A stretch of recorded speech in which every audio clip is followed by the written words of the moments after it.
He took away my life.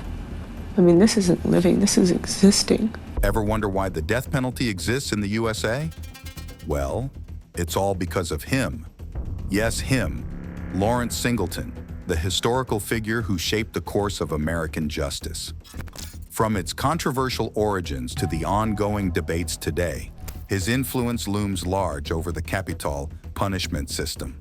Let's delve into the story behind his role in establishing the death penalty in the United States.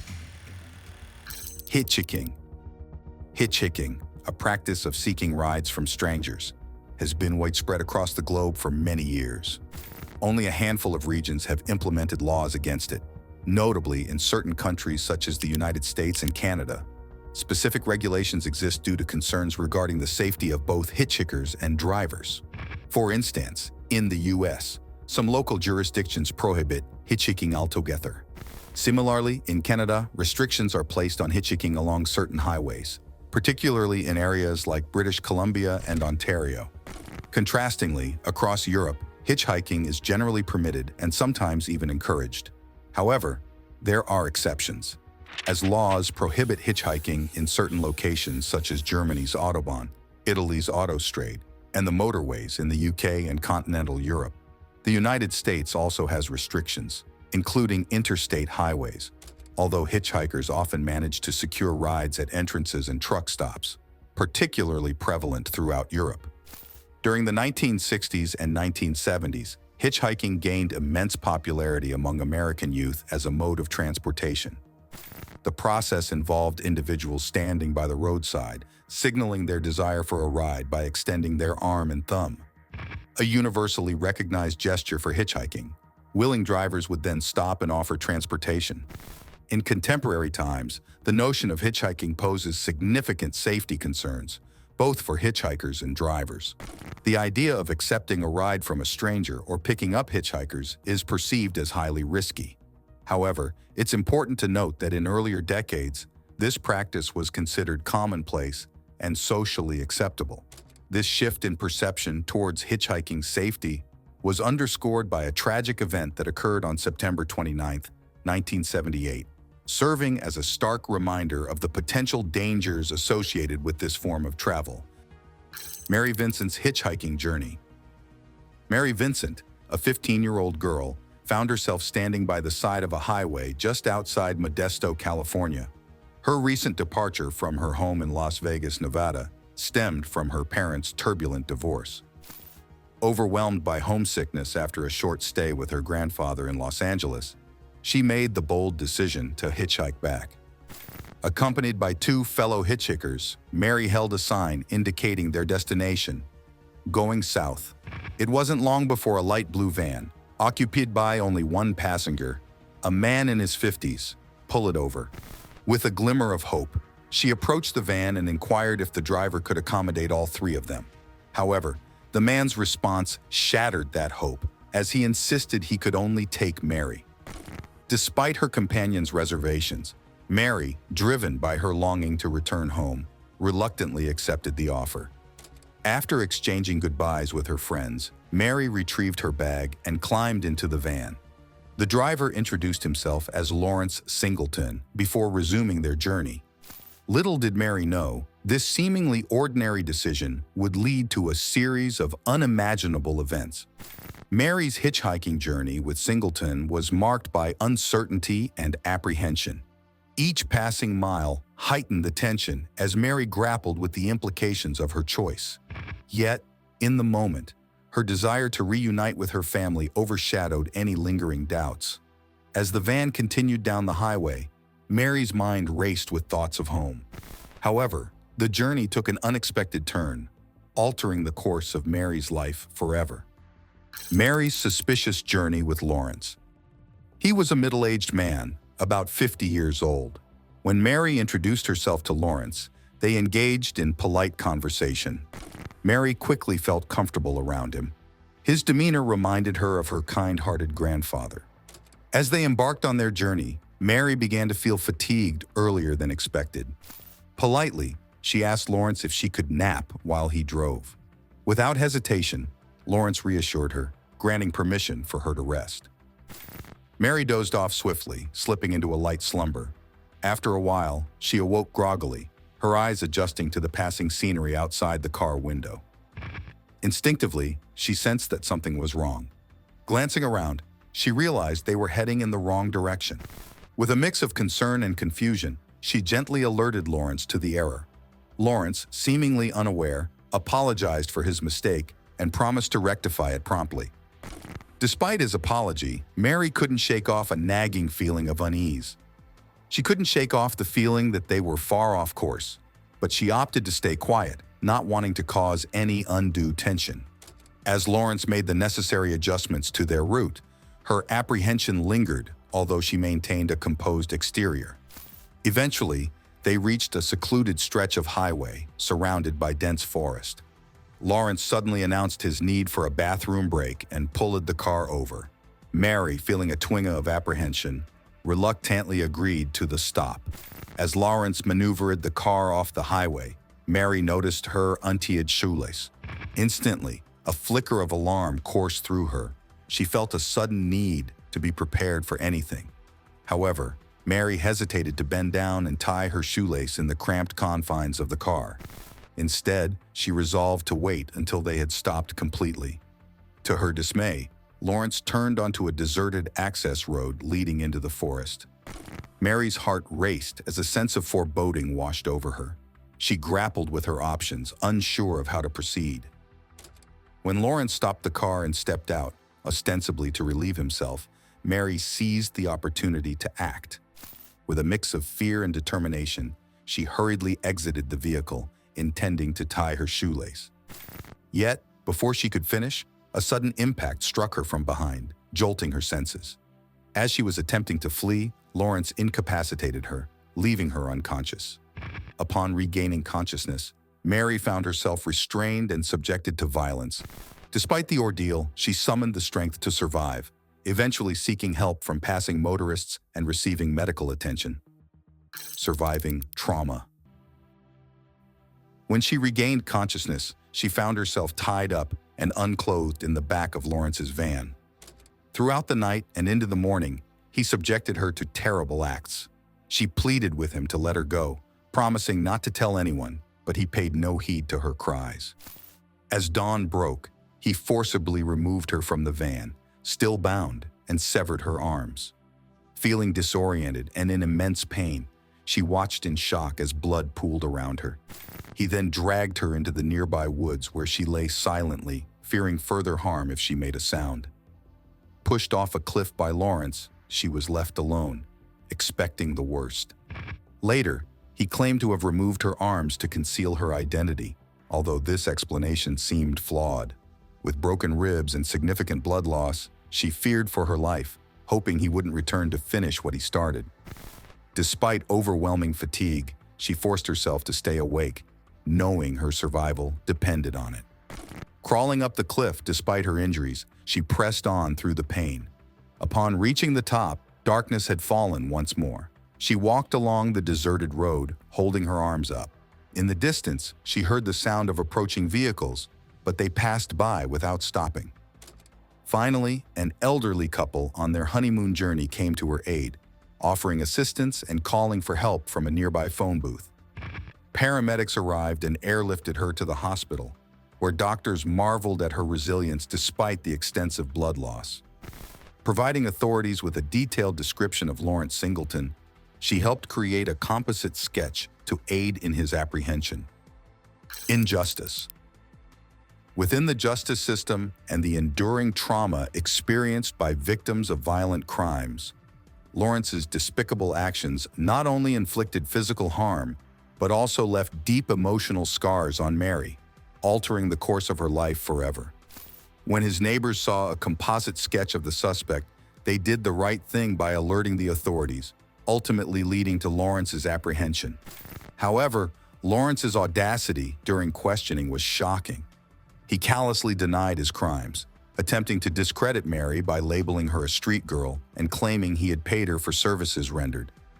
But his feeble attempt to shift blame only served to further expose his depravity. The police rightfully questioned the absurdity of Lawrence's claims. Even if Mary was a working girl, it did not justify the brutality inflicted upon her.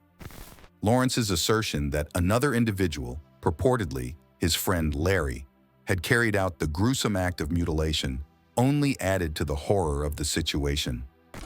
His transparent lies and lack of remorse painted a grim picture of his character. Her courage in facing her assailant in court cannot be overstated. Despite her understandable terror, she took the stand and bravely recounted the harrowing ordeal she had endured. Her testimony, coupled with compelling evidence, secured Lawrence's conviction on multiple charges, including kidnapping, violation, turmoil, attempt to murder, and more. The sentencing, however, fell short of delivering true justice. Despite the judge's desire to impose a harsher punishment, legal constraints limited the maximum sentence to 14 years. For Mary, who had to witness her attacker's ominous threat firsthand as she left the courthouse, the prospect of Lawrence's eventual release must have been a terrifying prospect. The parole system's decision to release Lawrence after serving just 8 years, citing good behavior and his role as a teaching assistant in a prison classroom, is nothing short of an outrage. It underscores the inadequacies of a system that prioritizes the rehabilitation of offenders over the safety and well-being of survivors. Mary's continued suffering, knowing that her attacker is once again free, speaks volumes about the shortcomings of our justice system.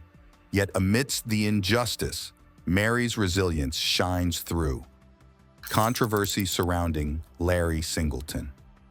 After Vincent won a $256 million civil case against Larry Singleton, it emerged that he was unable to pay the judgment.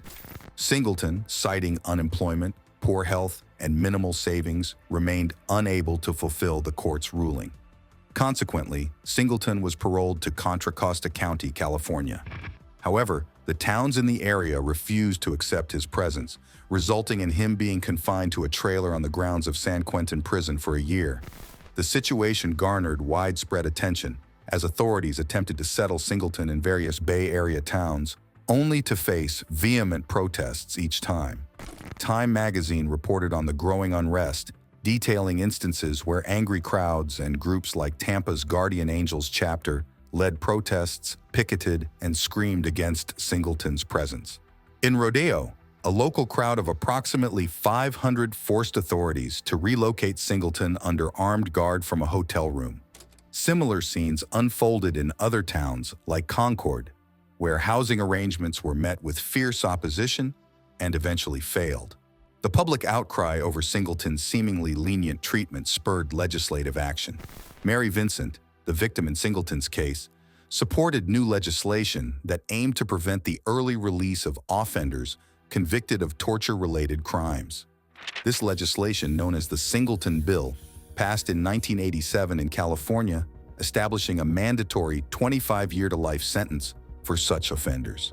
Many were shocked and outraged by the leniency of the legal system, with some journalists expressing disbelief at Singleton's lack of remorse and acknowledgement of his crimes.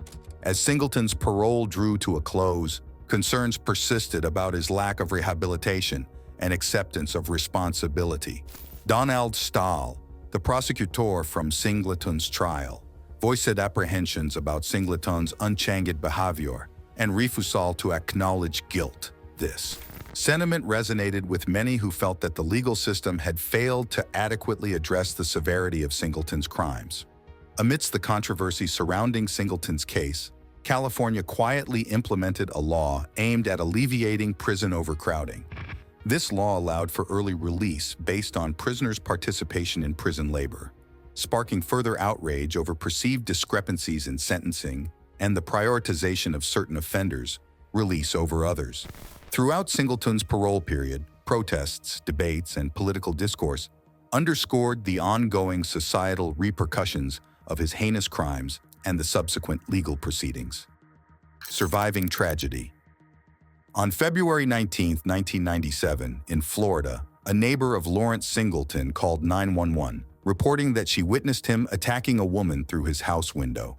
Responding swiftly, the police found Roxanne Hayes dead at the scene. She was a single mother of 3 children, working to support her family, and had suffered multiple injuries to her upper body.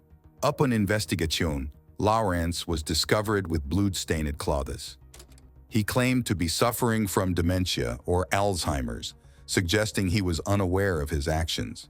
Mary testified against him, recounting how her life had been shattered by his previous actions. She struggled to rebuild her life since his imprisonment, haunted by his ominous words, "I'll finish this job if it takes me the rest of my life." This turmoil caused her to lose focus, rendering her unable to maintain steady employment. In 2001, Lawrence was sentenced to death by the judge, yet he succumbed to cancer in prison that same year, evading execution. His death sparked public outrage, eventually leading to the passing of Singleton Bill. The legislation established a maximum punishment of 25 years to life imprisonment. Mary was awarded $2.56 million in a civil lawsuit against Lawrence Singleton. However, she was unable to recover any funds due to his financial destitution, unemployed, in poor health, and possessing only $200 in savings. From the California Victim Fund, Mary received a mere $6,000. Despite Lawrence's demise, she found no solace, recognizing the existence of other malevolent individuals like him. From tragedy to advocacy. Tragedy often serves as a catalyst for change, and such was the case with Singleton's sentencing in 1979. Despite the severity of his crimes, the relatively lenient sentence he received resonated deeply across the nation. This sparked widespread attention and outrage, with Vincent's story emerging as a beacon of resilience and hope amidst adversity, laying the groundwork for transformative change. Vincent's physical injuries, resulting from the horrific ordeal she endured, were a permanent part of her life. However, she steadfastly refused to let them define her. Instead, she emerged as a powerful advocate for victims' rights, her determination unyielding despite the challenges she faced. During the 1980s and 90s, Vincent's advocacy efforts gained momentum. She became a familiar presence on national talk shows and embarked on numerous speaking engagements nationwide. Her mission was clear: to effect change by advocating for legislative reforms and the closure of dangerous loopholes that allowed for the early release of violent offenders. The impact of Vincent's advocacy work was palpable. Victims' rights advocates believed that her compelling story would galvanize public support and hasten the passage of much-needed legislation. Vincent's voice resonated with a sense of urgency, driving home the need for harsher penalties for perpetrators of violent crimes. In 1998, Vincent took her advocacy to the nation's capital, testifying in support of the "No Second Chances for Violation Monsters or Any Unlawful Act." This legislation aimed to encourage states to impose lengthy sentences on offenders convicted of such heinous crimes. Additionally, Vincent played a pivotal role in the passage of California's Singleton Bill, which aimed to prevent the early release of criminals who engaged in acts of torture. Reflecting on her journey, Vincent acknowledged the challenges she faced. "I felt the energy for harsher punishments," she remarked, underscoring the emotional and physical toll of her advocacy efforts. Despite the obstacles, her commitment to enacting change remained unwavering. Yet achieving personal peace proved to be a more arduous journey for Vincent. It took nearly 3 decades for her to find solace, even after learning of her attacker's death. The trauma she endured left deep scars, leading her to harbor feelings of resentment towards men, including her own brothers. It wasn't until she met her future husband that Vincent began to let her guard down. Their relationship marked a turning point, gradually restoring her faith in humanity. Vincent humorously recalled their initial encounter, which hinted at a newfound sense of trust and openness. Looking back on her tumultuous journey, Vincent emphasized the importance of letting go of hate and embracing forgiveness. "I held on to hate, anguish, and sorrow for so long," she confessed. Her message was clear. While forgiveness may not come easily, releasing the burden of hatred offers a profound sense of liberation and healing. Marry Vincent now. Vincent, a talented artist and mother of 2 adult sons, spoke to the Seattle Post-Intelligencer in 2021. She shared her love for the Lord of the Rings series, describing herself as a hobbit at home. Despite her cheerful demeanor, Vincent didn't shy away from discussing her past trauma. She revealed that after enduring a harrowing attack, she grappled with its effects for years. However, through her dedication to art and raising her family, she gradually found solace and growth.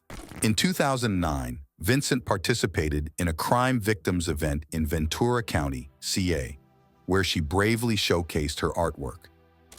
Her pieces often depict empowered women as action figures, reflecting her own resilience and strength. Utilizing spare parts, Vincent improved her arm prosthetics, enhancing her ability to create her illustrations, which she now sells to a wider audience. Despite her current success, Vincent's journey to recovery was fraught with challenges, both physical and emotional. The trauma she experienced as a 15-year-old took its toll, and even after years of healing, she still grappled with the scars it left behind. The news of her attacker, Lawrence Singleton, being released early from prison due to good behavior, reignited her nightmares. In one terrifying instance, she even injured herself, breaking her own ribs in a panic during a night terror. Although Singleton's death didn't bring her the closure she had hoped for, Vincent found some semblance of peace in witnessing the relief on her son's faces upon learning of his demise.